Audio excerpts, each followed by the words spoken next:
Oh, hey there, folks. Welcome to Turbo Tom's Totally Tubular 10-minute podcast. This is episode 4, and let's get into it. I don't, I want a cool song to intro into this episode so bad, but I don't know how to do it, so I'll figure it out. We'll get it. We'll get it together. We're doing this one in the AM. I just felt like a little more scatterbrained in the afternoon, which is probably not much better, but got my Wisconsin cup there. Oh, you can't see it because of the light, but it's got it's Wisconsin, but it's got wood grain in it. So that's pretty cool. All right. So quick update. I'm a little more than 2 weeks out from my ankle surgery, and I did my 2-week post-op checkup with my doctor, and I'm able to walk without my boot, which is pretty cool. And I can kind of start easing into normal activity. There's really no exact, restrictions as far as like running and jumping. It's kind of one of those surgeries where it's cleaned up. There's really no damage in there anymore.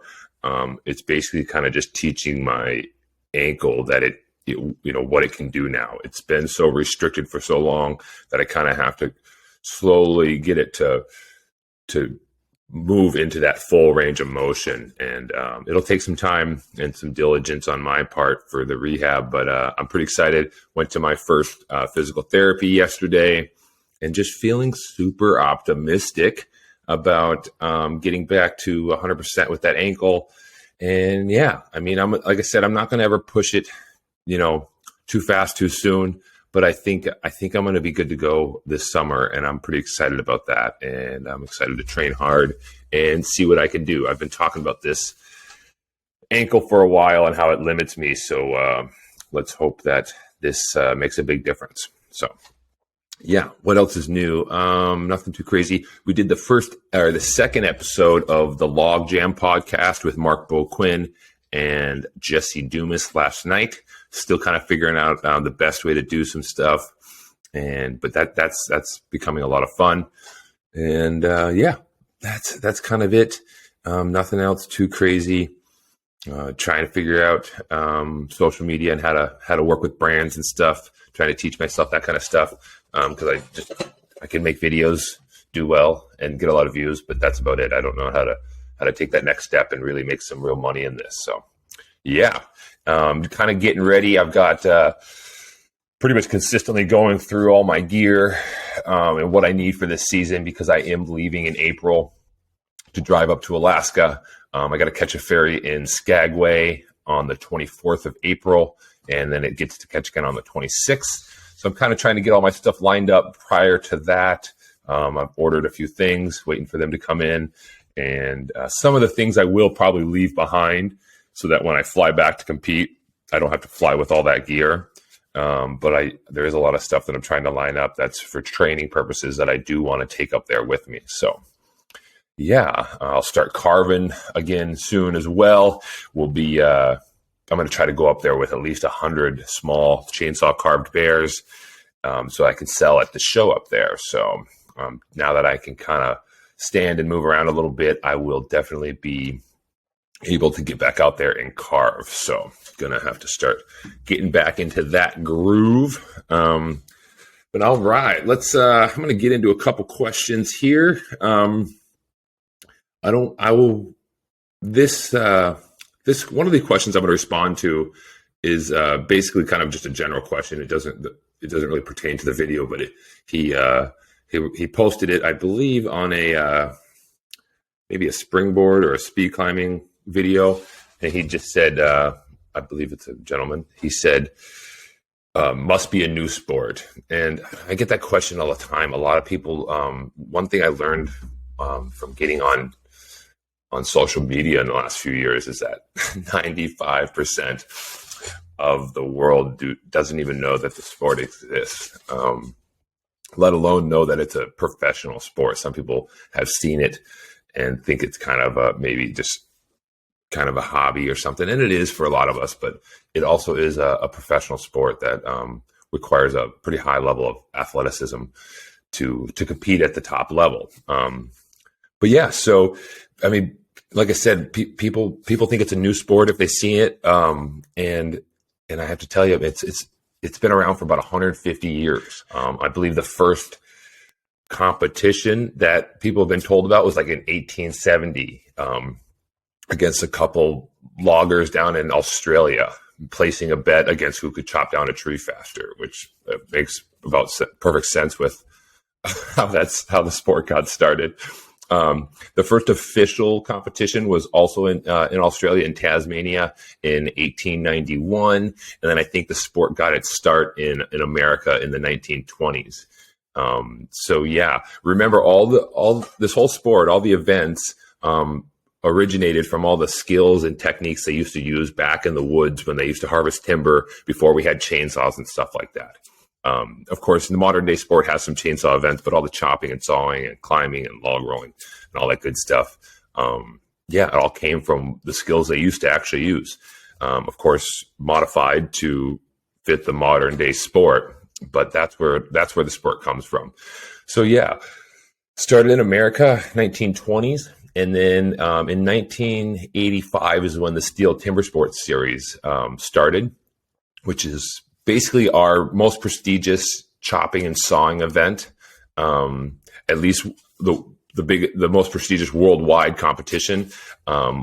There's about, I've heard, something around 23 countries involved, and what we do is we all crown our own national champion, and then we send that champion to the Steel Series World Championships to crown a winner. So that started in 1985 and has been running ever since. There's been some changes throughout the years, and there's some more changes this year, which we can get into another time. But yeah, the sport has been around for a very long time. Maybe I'll dive into the history a little more in another episode. But yeah, very historical sport. And has, like I said, started in Australia. New Zealand and Australia have some of the best wood choppers in the world over there, and it's because they've been doing it for so long. And they get the youth into it a little more than we do here in the States, I will say. They have a lot of youth chopping at competitions that are set up for literally young children to get going in the sport at a very young age.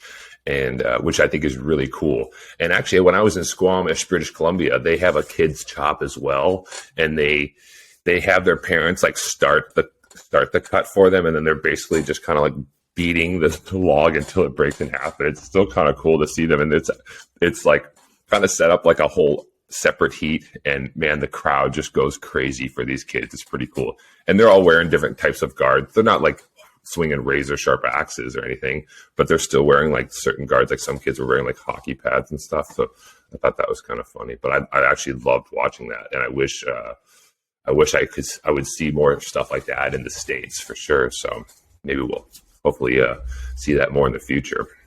But all right, I got another question here. Let me see what I got. 1 second. I moved all my freaking apps around my phone, so now I don't know where anything is. Let's see here. Oh yeah, I remember this one. Okay. Someone asked, this is from a springboard chopping video. He said, do you use the same axe for this and the underhand chop? And that's actually a pretty great question. We don't. We do have specific axes for the underhand chop and for the springboard chop and for the standing block chop. The biggest difference definitely being from the what we call a tree axe, it's just a springboard axe, to the underhand. Guys like to swing bigger, a little heavier axes for that underhand chop. And usually, not always, but usually you're chopping bigger wood in the underhand as well. So that's another reason why they swung bigger axes for that event. The springboard chop, of course, there's a lot more movement going on, and you're climbing up the boards and stuff. So a smaller axe is suited better for that event. And you just don't need, especially for like when you're chopping the pockets, you don't need a big 8-inch axe. And honestly, from what I've heard and myself personally, a lot of people are getting away from the big 8x8 axes anyways. You can just swing let's say a 7.5-inch axe a lot more efficiently than you could an 8x8. But it all depends on, like, of course, a lot of different things come into factor.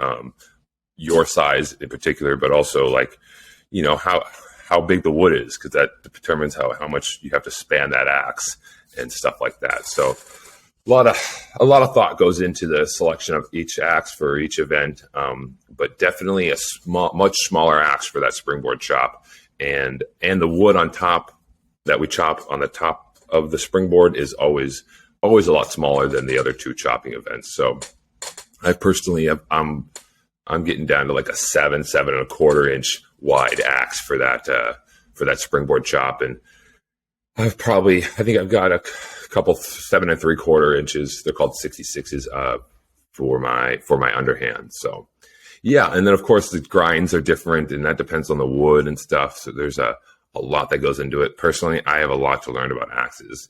Even though I've been around for the sport for a long time, I have not taken the time to really get to know how to maintain axes and keep them sharp. So definitely on the agenda for the upcoming years.